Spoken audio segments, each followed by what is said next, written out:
Hello and welcome to the show. I'm Rick, and in today's video I thought I would share with you my review of Samurai Ronin's Path. And to start with, let's be crystal clear, this is a $5 game over on Steam, and I'm going to save you all the suspense. At that price, this game is worth it, with a few conditions, in my opinion. And with that being said, this is a tops-down, soul-like game that pretty much gets the swordplay right, mostly anyway, and everything else is on a budget. And one thing to consider is I have about an hour of gameplay in. I didn't actually finish, but I think I was pretty close to getting to the end of the actual gameplay. So I think that's worth noting. Now, for those of you who are not familiar with Samurai Ronin's Path, it's a top-down, single-player, Souls-like slasher set in feudal Japan. The game launched in July of 2026 from GameHunters, and at the time, the game cost around $5 to download. Again, full transparency, I got about an hour into the game. That's not completion. That's basically a first look at whether this is worth your money or your time. And in this review, I will tell you what I have seen and be clear about what I haven't. For starters, it's important to also note I played this on PC with an Xbox style controller. And that may matter if you're a keyboard and mouse player. I did not try this with keyboard and mouse, but we'll get more into that later in the review. So let's dive right into the weeds on how this game actually feels to play.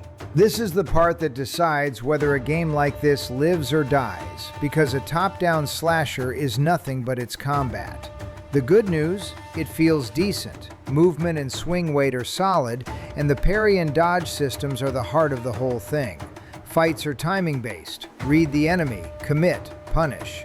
When it clicks, it clicks. There's a real rhythm to it. Now the honest part. That swing can feel delayed. Not constantly, but often enough that you'll eat a hit you know you dodged. And that leads to my biggest complaint. There's no targeting or lock-on system. One-on-one, that's fine. Your enemies do not fight honorably. They attack in numbers, and when you're fighting a group, you're fighting the camera and your own facing angle as much as you're fighting the enemies. That's the single thing holding this combat back, and I'm not the only one saying it. It's all over the Steam discussions. One tip if you're picking this up, try playing it on a controller. The analog stick handles the facing problem noticeably better than mouse and keyboard. Players are reporting the same thing across the board. Credit where it's due, though. Death here is fair. You die, you reset at your current combat level. You go again. No cheap losses, no lost progress spiral. That's Souls-like done right. If you fear death, do not raise your sword. Next, let's talk about depth and progression. The difficulty curve is well matched to progression. As you unlock abilities, the game brings in new enemy types and situations to match. Nothing felt like a wall, and nothing felt like a pushover. It moves you along at a fair pace. Enemy variety is decent for the price point, and there's enough situational change to keep the first hour engaging. Here's my honest concern, and I'm flagging it as a concern rather than a fact because I haven't finished it. I can see this getting repetitive. It's a combat loop with a short campaign, and once the novelty of the parry rhythm wears off, there may not be a lot underneath it. If you're expecting an RPG's worth of systems, this isn't that. Moving on to presentation. Visually, this is high arcade level, stylized rather than realistic, and it works. The feudal Japan atmosphere is there. Rain, lanterns, dark villages, that moody gray and red palette. Sound design matches it. Blade hits land with weight. And I'll give the game this. It emphasizes blade work over dialogue. There's no bloated cutscene padding, no lore dumps. You're here to fight, and it respects that. For a $5 indie, the aesthetic punches above its weight. It's the most confident thing about the package. Now let me put the rough edges in one place so nobody walks in blind. No lock-on, occasional input delay, short campaign, repetition risk, indie-level polish across the board. But here's the counterweight, and it's a real one. The developers are actively responding. Patches are landing, bug reports are getting answered, and community feedback is showing up in hotfixes. One recent update widened the counterattack window because players asked for it. That's a team that's still working on this thing. For $5, supporting a game that's actively improving is a reasonable bet. So what's my verdict? Worth it or skip it? I'd say it's worth it, with conditions.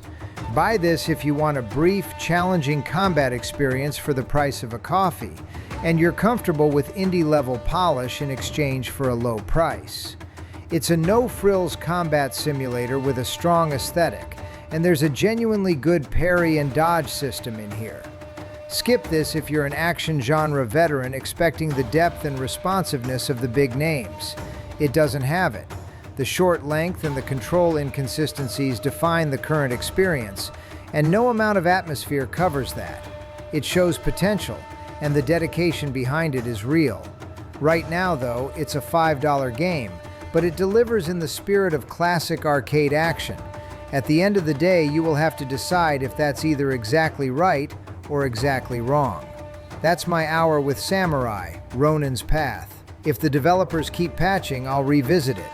So that's enough jaw-jacking for now. Sit back and enjoy the gameplay. Perhaps do me a favor and spike a like and shoot the subscribe.